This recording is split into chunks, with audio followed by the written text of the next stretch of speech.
Well, we've had a number of conversations with our next guest over the years during his many stops in Baltimore, where, of course, he was a Super Bowl 47 champion. Now he's hoping to become a Super Bowl champion again, this time as a coach. He is, of course, the great Josh Bynes, now linebackers coach for the Seattle Seahawks, and he's back with us here on GCR. Josh, it's Glenn, or Coach, it's Glenn. It's great to chat with you again, man. Thank you for taking the time for us. Oh, of course, no problem. It's anytime. It's good to chat with you guys. Hey, bro, you've always been great to us over the years, and it means a lot to us, man. Josh, I guess before we go anywhere, a few weeks back, Teddy Buchanan got hurt, and literally every Baltimore Ravens fan said, well, have they at least called Josh to ask if there's any chance he'd come back one more time and play? Can I confirm that there was definitively no chance that if the Ravens had called that you had one more, like you were like Vince Carter, you had one more in you? Is there any No, chance? no, definitely there's no more chance. It's over. It's hung up those cleats. Now I just, get up with Mike and everybody in the morning and we get our workout in. That's all I do now. Oh And man, coach the linebackers. Josh, when you made that decision, and I remember you had spent that year kind of away when the opportunity unfolded with Mike Macdonald out in Seattle. Why was it something? Did you know you wanted to get into coaching? Did it need to be with Mike? Like, run me through what made you make that decision that was the next step for you.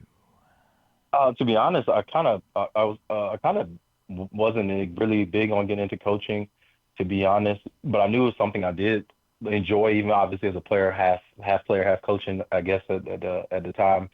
But I had a feel for it. So throughout that year I was out, I actually went down to Auburn once a week while I was out, and went out and help the defense or any way possible, linebackers, whatever little tidbits I have. But every week at practice, because one of my closest teammates in college, who's actually a secondary coach in University of Miami, Zach Etheridge, and they obviously Auburn obviously welcomed me open arms. So I went down each week, and I grew into like, okay, maybe this is something I do will love to do. And then of course when Mike got hired here, it was really a no brainer. When he asked me to come out here, and I was like, if anybody will come Wow. do it for sure, it's Mike. And obviously it's been a great decision. I've enjoyed it Yeah. thoroughly and learned a lot along the way. Really? I can't imagine why. I can't imagine. What is it about? What is it about Mike? Right, like who everybody loved here, obviously. But the success that he's had, even as much as we liked him, I don't know that people here realized how quickly he'd be able to have the Seahawks ready to go win and try to win a Super Bowl. What is it about Mike Macdonald that makes him so special, man? He's just to be for obviously from I'm gonna speak from a player standpoint, but when he was my coach, it just speaks to you in the form of he just talks to you like he's in your shoes, and that's a hard thing to do for a lot of people because it's always like the X's and O's and things that's on paper. But he's like he wants to be in your shoes, what you see, what you vision, and also if it's something where he can possibly maybe take off your table a little bit and figure out, okay, how can I maximize this guy in the best way he can. And as everybody know, everybody can't do everything, but the things he can do, how can we maximize that and get him to be the best version of himself when he steps on the field? And that's what Mike does from a player perspective, and obviously even from a coach. And in perspective is me learning so much from him, just learning how to operations, everything, just how everything rolls and how it goes. And being in meetings with him every day it's been a joy and been such a great learning experience. And he's just really big on the players and them being in the right position to make plays, and he puts it on himself to be able to make things happen versus like all like just everything is like 100% on them. He takes some ownership and accountability all the time, and I think that's very rare. You don't have guys who does that in the way that Mike does. Now, Josh, I think about players, coaches, and guys like Rex Ryan, who were swagger guys. Wink Martindale, right, was a swagger kind of Hmm. guy. I don't, we never really saw that with Mike Macdonald. He was always kind of plain stated. And I've heard younger guys tell me, like, it's sort of something about what you just alluded to. Like, he kind of just talks to us where we're at. Like, it's not fake. He doesn't put on a show. Do you feel like that might be one of his biggest strengths, is that, like, there's an authenticity that comes from the fact that he's not trying to put on some sort of false bravado, or is there maybe more of that we don't see, perhaps behind the scenes? I think Mike is who he is in front of cameras and behind it. He is who he is. Like Mike has some like social awkwardness here and there sometimes because that's just who he is, But it's also his character. Like he's funny and he's like I don't even know if he's trying to be funny sometimes, but he is funny. But he just has this thing about him, which is like what you like. It makes it what's the word? Gravitate towards him. Yeah. Is that he knows how to balance it all out and invite you in and get you to understand, see it from his standpoint, and then like little by little, like, hey, I remember this, you saw this, and then let's if we can add a layer, he'll add a layer and stuff like that, and he's just a great, obviously person, to be around in every day and stuff like that. But obviously, an excellent coach and knowing how to lead men, and that was probably the most important thing for me even coming here as well as him, because I knew he would be a great leader of people, and when he asked me to come, it was a no-brainer. Of course, I was coming here. That's cool, man. Josh Bynes is with us here on GCR. He's getting ready for the Super Bowl.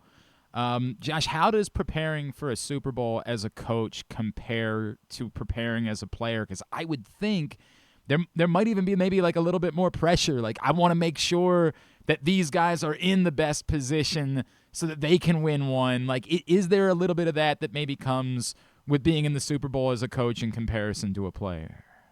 No, I think it's the same, at least my point of view, as far as like, I think Mike has emphasized this a lot, and I think it's great because that's the reality of it, is that you have to have your process over your results here. Like, it's all about our everyday process, how we do things. Let's not get out of character and turn up because, oh my God, it's the biggest show of all time. It's sort of all the marbles that, people would say, versus like, no, what got us here is what got us here. So let's continue that process. And obviously over that process, you might tweak things here and there, for the opponent and for what the conducive to what we're about to do. As far as like, you got a week now, then you got a whole nother week when you get there next week, and there's already going to be distractions and stuff like that. So it's like being in your process every day, being in the habits that you bestowed upon that got us to this point. Those are things that get you to not only every day during this week, but also throughout the distraction weeks next week. Mm-hmm. So leading up to the game, it's not nothing any different than we've done. But obviously, you got to execute at your high level as much as in the same way as you've done to get to this point now. Mike had said he intended to call John Harbaugh last week after you guys won the NFC Championship. Like, has the preparation been almost similar to what you guys went through back in 2012? You know what? That was a long time ago. Yeah, that's fair. That's fair. That's fair. And I was a young guy, and it was like I said, it's gonna be a bunch of distractions and the Super Bowl and stuff like that. But I did take the fact that all the guys were super focused, and it was those things around having fun, family, and all this other stuff. But the goal never changed, the mission never changed from what was most important. And I think that's the mentality you guys have here now.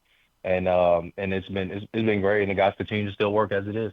Do I assume that you guys, like, given the success you've had this season, somebody would probably say, hey, everybody's picking the Seahawks, everybody believes the Seahawks are going to win, we all know that can be like rat poison. Can I assume that your guys, you don't have to worry about, like, for getting them to not pay attention to that because they've been going through this all year long? Yeah, I think the guys just took a hold of whatever everybody's been saying about them and not let it get in, like I just said before, like let it be a distraction to what is at stake and what is at hand. Because at the end of the day, like we're trying to go 1-0, and whatever it takes to get to that point is the guys are doing that each and every day. At the same time, like Mike has said this all the time, is like guys are loose and focused. I think it's really huge because you don't want to be uptight and like, I got to do this, got to do that. And then all of a sudden, then all of a sudden you do things uncharacteristic and because you're trying to press too hard instead of like, no, because when I remember even myself playing on the field, I've never been like, oh my gosh, I got to do this. It's always been like, nah, I'm going to have fun because I'm playing a kid's game already. So I want to have fun and I want to be loose as possible. So when things does happen, as you know, defense, you can play it all you want. Things does happen. So I'm able to, counter that and like, all right, here we go. Let's snap in. Let's be ready and let's boom, boom, boom, boom. Because I've been practicing, been doing the same things over and over and over again, all the way up to this point. So I'm not going to change that process because of the stakes and everything's in the way, and just continue. And I think the guys have done a good job of that throughout this whole entire year. I appreciate that. Josh, I got to ask, I don't know how much, do you have many memories at all of, in the second stint? I know Jesse Minter was there with you guys briefly as a defensive assistant. Did you get to know Jesse at all? Do you have any memories of him as a young coach at that point? Oh man, not as much you probably would think, because like I said, I was still, but I remember because Jesse was really really smart. Because he was the DBs and knew exactly what he was doing. But he's what I loved about Jesse was he's a patient, calm, and he's very teacher like a good teacher. And he's not a guy that's gonna like go crazy on you and stuff like that. He will. He has that moment, Hmm. but he is very like he has a welcoming spirit and invites you in to let you know like, hey, like you can do this. Hey, this is coming right here. Blah blah blah blah, and then teach you little nuances. In spite of like not in spite of. I'm sorry. He just teach you little things here and there that you might not have thought of, but he has a very approachable spirit, and I know he's going to do such a great job in Baltimore because they picked the right guy. I mean, Jesse is a no-brainer defensive guy. Guys going to love him. His personality. He got some jokes and stuff here and there too, but but it's just going to be a great fit for what Baltimore loves. And he has that same Baltimore spirit, rugged, tough. He's smart, might look nice on the outside, but he's ready to kick your ass if I say it out loud I right now on the love it. radio. I love it. I love So that's that. so that's what Jesse's gonna bring to the table, and obviously the guys gonna see, and they're gonna love him to death, and can't wait to see what he does out in Baltimore. Josh, the way you're describing him, I talked to Tyus Bowser and Eric Weddle about him this week, and they both brought up that, like, in a lot of ways, he reminds them of Mike Macdonald. Hmm. What you just described seems pretty similar, right? Yeah, it's similar. It's definitely similar. I mean, they were around the same time, and obviously, the background, the history, and everything else that plays its part. I would be lying if I didn't say me starting in Baltimore my first 3 years in the league before I left. I took that same mentality and spirit I had from Baltimore, and from well, if you want to credit that to Harbs as well, it's Mm-hmm. the spirit and what it takes to be successful, and the sacrifice you got to make and stuff like that. You take that to everywhere you go because you realize sometimes when you go to a place it's not the same. And that's the thing that you appreciate about being there in Baltimore because those things they carry with you forever. And then you just take your own way of tweaking it here and there, just like as Mike has done here in Seattle, and Jesse will do when he gets when he obviously there now, but and in the chair in Baltimore he has his way, but it's still a foundation built upon what the history's been built there in Baltimore, and just now having your little tweaks here and there because that place was something special. And well, obviously, I'm glad I had my experience there, and it transformed me to man I am today. Man, I love everything that you just said. All right, last one. I know you're busy getting ready, coaching up the linebackers, Ernest Jones and those guys, but did you maybe Hmm. like sneak into special teams meetings this week and like remind them of the importance of being like sure on your tackling on like say a punt at the end of the game? Did you maybe go in and offer like a word to that group by chance? I have not. But one of the linebackers one of our linebackers on the special teams, he was like, "Hey, I didn't know you made the last tackle in the Super Bowl." And I looked at him because I was like, "Dude," I said, that wasn't me to think about it, tell y'all." He was like, "Man, that was so cool. I can't believe that." He was like, "Bro, I ain't never said anything." All right, it's just I don't know. It's not. I'm more about this right now. I'm more about us Yeah, winning the Super Bowl, I appreciate and that. but I'll make sure if Jay, speaking about Jay Harbaugh, if he ever Yep. asks about anything from that experience, I would definitely give him that. I'm pretty sure he'd be more than welcome for sure. Appreciate that, man. Josh Mines, dude, we are so freaking happy for you. And old habits die hard. So, we're still rooting like hell against the Patriots around here. So it Oh is yes. it is super easy for us to be on board with you guys, with you and Mike, and be rooting for you guys next weekend. Happy, man. Really awesome that you're having this success and can't wait to see what's next for you. Go get them. And thank you for taking the time for us as always, bro. Of course, of course, of course. Thank you for having me for sure. Appreciate it.